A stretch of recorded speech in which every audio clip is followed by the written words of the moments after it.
واحد السجن ديال المستعمرة التعدين كيجبروا العشرات ديال السجناء يخدموا كل نهار وهما لابسين الجهاز الخاص على فمهم كيمنعهم من الهضرة. ملي كتخسر الآلة المعروفة بالحفرة السحق كيعيط الحارس على السجين كاي باش يصلحها. كاي كيعاود يخدم الآلة، واحد شوية كيجيبوا الحراس سجين جديد وكيتصدموا كاملين ملي شافوا هاتش الجنرال اللي خسر الحرب الأهلية ضد جنرال لانغ.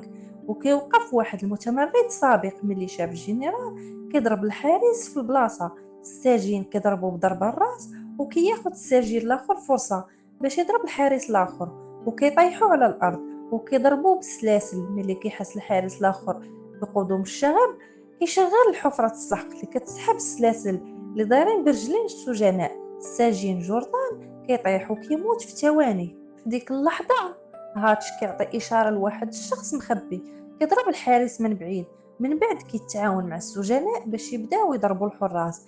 حارس واحد اخر كيستعمل الآلة باش يشغل السلاسل الاخرى اللي كطيح كاع السجناء في الحفرة وكيموتوا. ملي كيتشتت انتباه الحارس كاي كيجري الآلة وكيحاول يوقف المجزرة غير باش تبدا السلسلة تسحبو حتى هو، وكياخد السلاح اللي طايح في الارض وكيضرب السلسلة بلا فايدة. ما عنده حتى خيار واحد اخر غير فقد رجليه. من غير داك الشيء ملي السلاسل كتسحب الطرف ديالو كاي كينقز الآلة وكيوقفها أخيرا. حارس واحد آخر كيحاول يوقف وكيعطي هاتش إشارة بالبندقية. قناص مخبي وكيضرب الحارس بسرعة، من بعد كيغيب على كاي. بعد مدة كاي كيفيق في السفينة ديال هاتش وكيكتشف أنه تم التزويد ديالو بطرف صناعي ميكانيكي. هاتش كيستعمل الجهاز باش يزول الجهاز من الفم كاي وكيشرح ليه انه كان كينقذ المتمردين الاخرين باش يعاود يشكل الجيش ديالو ويدير هجوم مضاد. هاتش كيعرف والد كاي اللي كان كيقاتل من قبل التمرد حتى هو. للاسف والد كاي تم القبض عليه من طرف جنرال لانغ وغادي يتم الاعدام ديالو بواحد الشهوره ذكرى الانتصار لانغ المعروف بيوم التحرير. هاتش كيعرف ان كاي طيار خبير، داكشي علاش كيعرض عليه صفقه. كاي خاصو يختطف سفينة العدو مهمة باش يسترجع البيانات السرية. إلا نجح هاتش غادي ياخدو ويستعمل ديك المعلومات باش ينقذ الوالد ديالو، وكاي كيوافق. من بعد كاي كيتم الوضع ديالو في حالة تجميد وكيتم النقل ديالو سرا لسفينة العدو المسماة برأس السهم. في وسط الرحلة كاي كيفيق بكري كما هو مخطط وكيلقى الجهاز الكمبيوتر باش يوصل لسجلات السفينة عبر الراديو. هاتش كيشرح لي ان كل ما عليه يدير هو توصيل الجهاز، والقفاز غادي يدير كل عامل. ملي كاي كيدير تنزيل المعلومات كتظهر رسالة على الشاشة وكتقول لي ان النظام غادي يكون عرضة للخطر إلى استمر. كاي كيخبر هاتش اللي كيطمئنو ان الامر مؤقت صافي وغادي يكون بخير. الضوء الاحمر كيضوي ولكن كاي كيستمر في التنزيل حتى كيعلن الكمبيوتر ان الانظمه غير متصله وكاين نشاط كهرومغناطيسي غير مستقر برا. ملي كيسالي التنزيل هاتش كيأكد ان كاينه عاصفه كهرومغناطيسيه برا اللي كتخلي الامور غير مستقره. داكشي علاش كيطلب من كاي يرسل ليه ملفات كاي وكيبدا في النقل. ولكن فجأة السفينة كتهتز وكتضرر بسبب الضعف ديالها الحالي. التشويش كيخلي عملية النقل كتفشل وكاي كيفقد الاتصال بهاتش. بين ما السفينة كتخرج جميع الكبسولات الهروب من الطاقم النعسان كاي كيجري للمكوك ديال السفينة قبل ما يتم الطرد ديالو كيغيب. ملي السفينة كتحطم على أقرب كوكب ملي كيفيق كاي كيحاول يتصل بهاتش بلا فايدة وكيخرج من الماكوك وكيشوف الكبسولات كيتساقطوا في كاع أنحاء الكوكب. ولكن فجأة كيحس بصعوبة في التنفس وكيعاود للداخل. الذكاء الاصطناعي ديال السفينة اللي سميتو ريف كيحضروا أن الجو سام وأن التعرض مطول ممكن يسبب شلل أو الموت.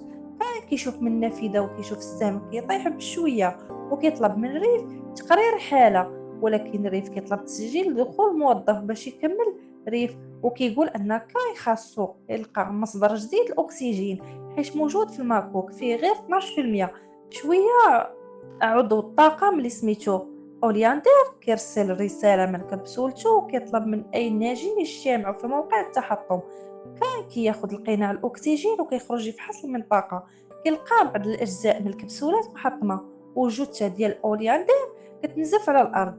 كاينة حتى كبسولة اللي صحيحة مع شخص كيتحرك الداخل ديالها، كاين كيحل الكبسولة وكيشوف الشخص اللي الداخل ديالها وكيشترك معاه القناع ديال الأكسجين ديالو وكياخدها الماكوك. بين ما الجثات أورينتير كتسحبها بوجود غامض في الماكوك، التيران كيسجل دخول النظام وكيبان الشكوك ديالو حول الكاي.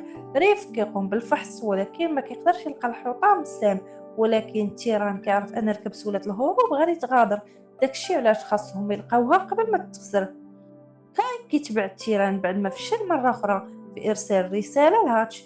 بينما الثنائي كيدور، التيران كيشرح أنهم في الواقع على القمر والكوكب هو كرة كبيرة اللي كيشوفوها في السماء. في النهاية كيلقاو صبار بحثي على الأرض، والتيران كيعجب لماذا تأكسد الجو المعدني. بعد لحظات كيلقاو السهم محطم بالقرب من المسألة متوهجة اللي كان كيأكد أنها ما كانش تما من قبل. الثنائي كيتناقشوا كيفية يمشيو على رجليهم، حيت كاي كيشير أنه ما غاديش يسمحوا ليه باش يدخل الكبسولات. تيران كيدرك أن كاي كيخدم لصالح هاتش، وكيتذكر أن الجنرال كان راجل قاسي وكان كيهاجم المستعمرات قبل الحرب.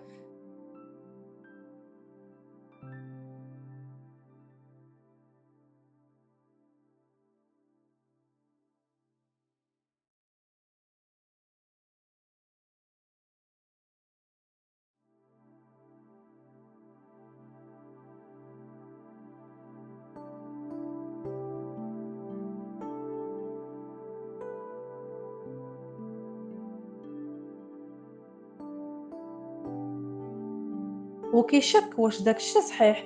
كان كيطلب من ريف مزيد من المعلومات ولكن غير مصنفة. في ديك اللحظة أورياندير كيرسل رسالة جديدة وكتقول أن الإخلاء غادي يبدا في بضع واحد 30 دقيقة. من بعد داك الشي كاي كيعاود لتيران وكيوافق على المغادرة معها بغض النظر عن المخاطر.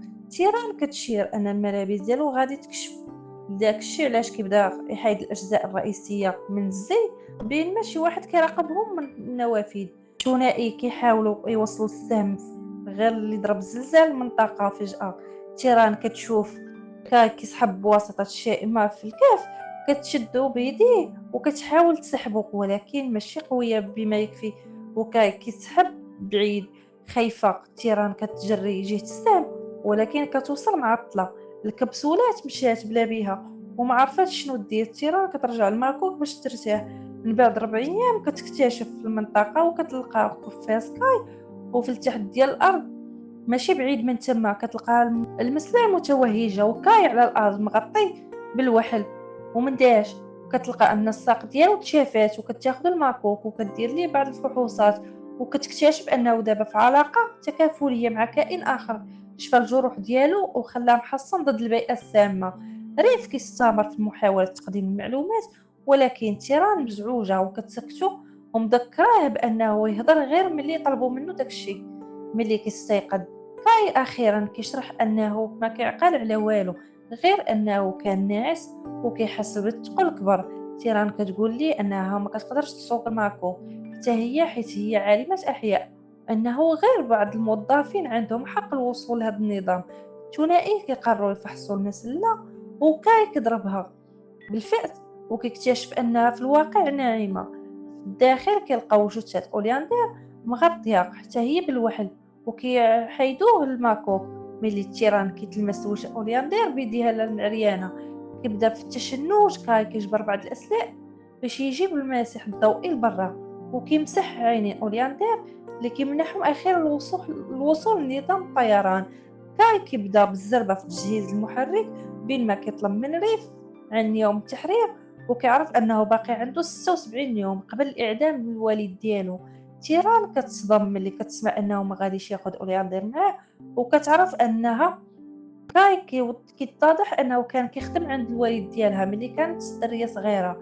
كتقول أن الراجل اللي عرفته في داك الوقت ما كانش غادي يخلي شي واحد يموت في الخارج. أولياندير كينوض أخيرا وكيبدا يتقيا. كاي والتيران كيخرجوا باش يتحققوا منه وأولياندير كيبدا يغوت أن هاتش غادي يقتلهم كاملين. من بعد كياخد المسدس من الأرض وكاي كينقز باش يضربه. في نفس الوقت كيضرب بالنار بعد ما يضرب أولياندير وكاي كيدور وكيكتشف أن التيران ميتة وتقلق بزاف وكيبدا يضرب أولياندير. واحد شوية كيتجمد حيت كيلاحظ أنه حتى هو تصاب وكيبدا الجسم ديالو في التشنج وكيغيب على الأرض. بعد مدة كينوض بالقرب من المسلة وكيبان في حالة ممتازة بعد ما شاف الضواو غامضة وكيطيروا في السما، وكيعود لمنطقة الماكو. كيتصدم ملي شاف الهياكل ديال التيران ولياندير العظيمة. كيدخل الماكو وكيكتشف أن المحرك خاسر، وكيطلب من ريف تفسير، وكيتضح أنه كان مفقود لمدة 34 يوم. وخلال هذه الفترة كان المحرك خدام حتى تحرق في النهاية. باقي 42 يوم حتى اليوم التحرير. ريف كيكتشف حتى أنه ملي كان كاي مفقود اكتشف نبض القلب أورينتال في المنطقة اللي كيعني أنها كتحيي بحال كاي.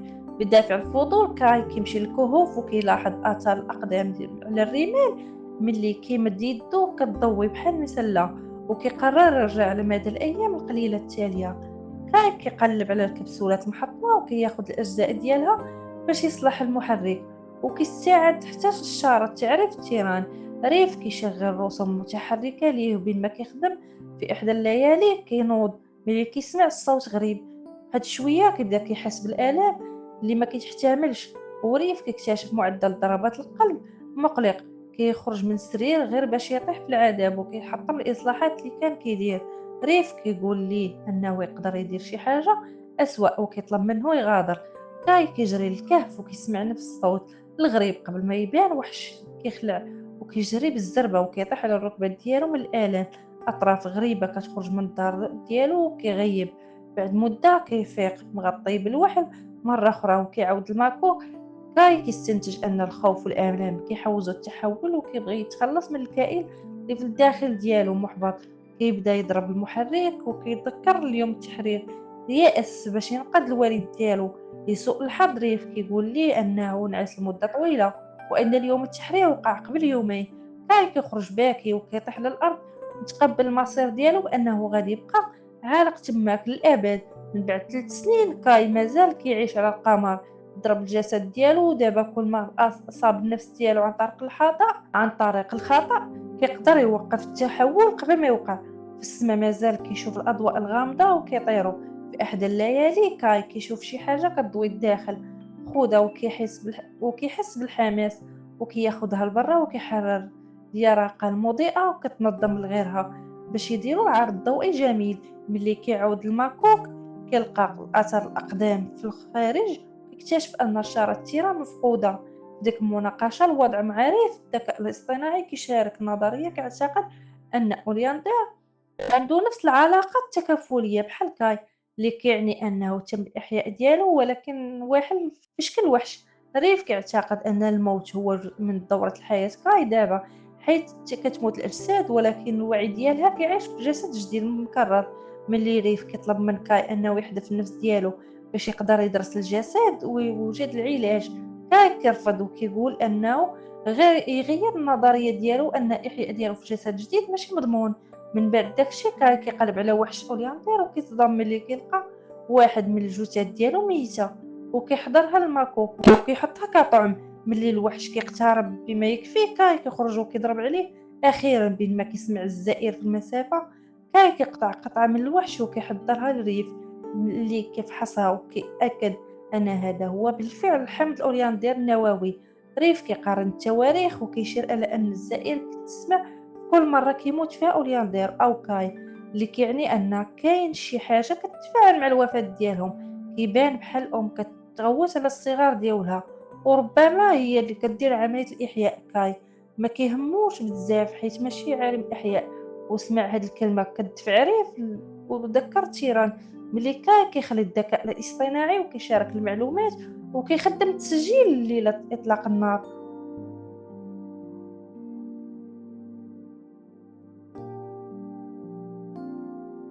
كان ديالها. كاي كيغضب حيت ريف ما قالش ليه أن تيران كانت على قيد الحياة طول ديك 3 سنين. ريف كيذكرو بأنه يقدر يشارك المعلومات غير عن الطلب. دابا كاي عنده هدف جديد وهو العثور على تيران.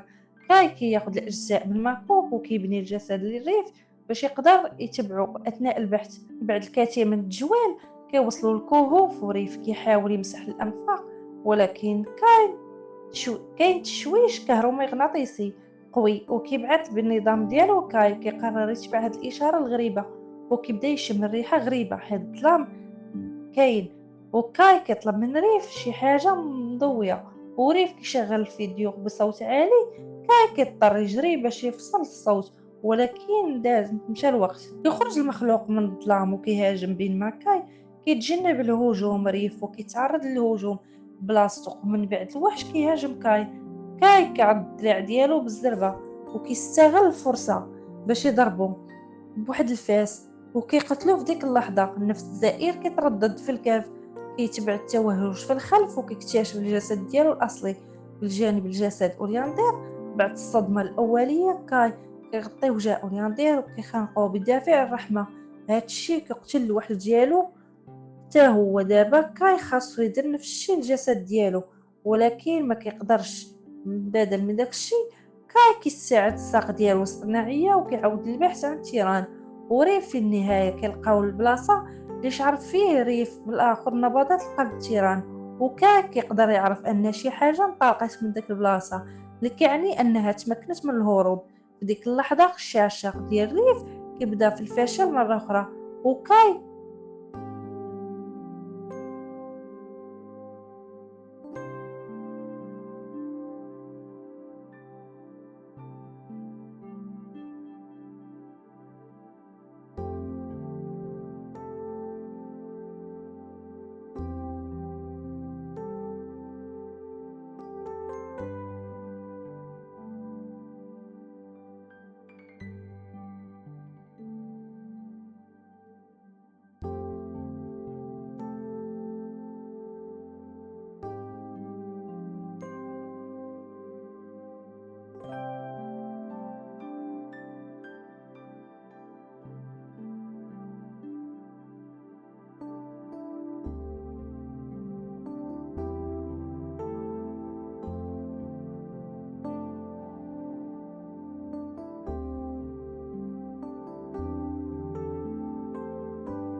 كانت سنوات كاي كيدرك ان هاتش هو اللي سقط السهم والكبسولات حيت كيبغي يستعمل هاد القمر الجيش ديالو الخاص.